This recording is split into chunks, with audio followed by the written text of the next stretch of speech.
देखिए आप सभी छात्र, right the face value of each digit of the following numbers.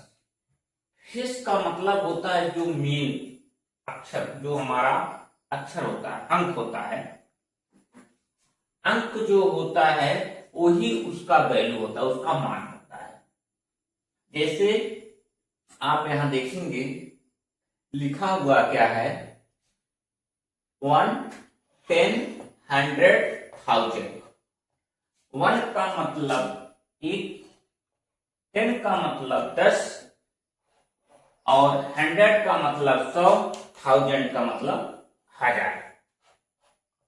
1000 का मतलब 1000। अब आप लोगों को यह जो फेस वैल्यू बनेगा, इसका फेस वैल्यू जो अंक लिखा है, जैसे 0, 10 का भी 9, 100 का 1, 1000 का 1, जो इसका फेस वैल्यू बनता है, सेम वही अक्षर जो रहता है ऊपर, वही उसका फेस वैल्यू होता है। आगे देख लीजिए, इसका फेस वैल्यू 5, 4, 7, 3।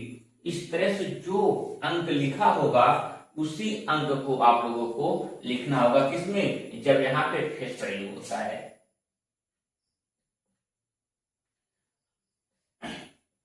देखिए यहां 4, 5, 8, 7,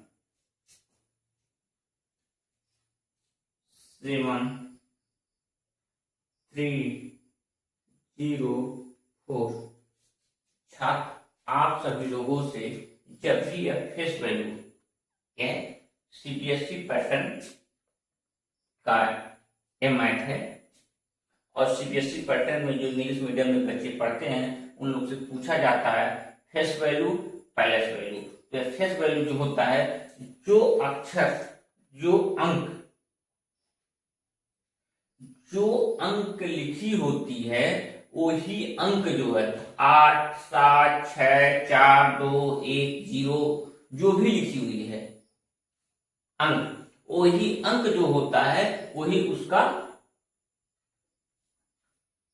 फेस वैल्यू होता है।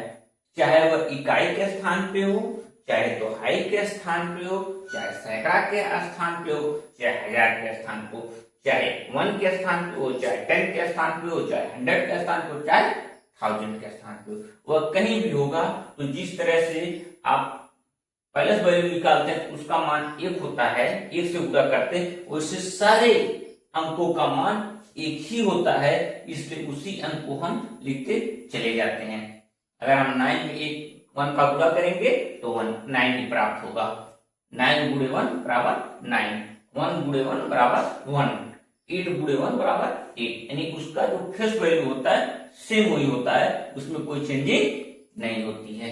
इस तरह से आप लोगों से जब कहीं भी कभी भी परीक्षा में या सवाल सॉल्व करने में फेस वैल्यू पूछेगा, इस तरह से आप, जैसे हम चार्ट में लगाए हैं, या इस तरह से या किसी भी तरह से आप उसका सेम मान लिख सकते हैं।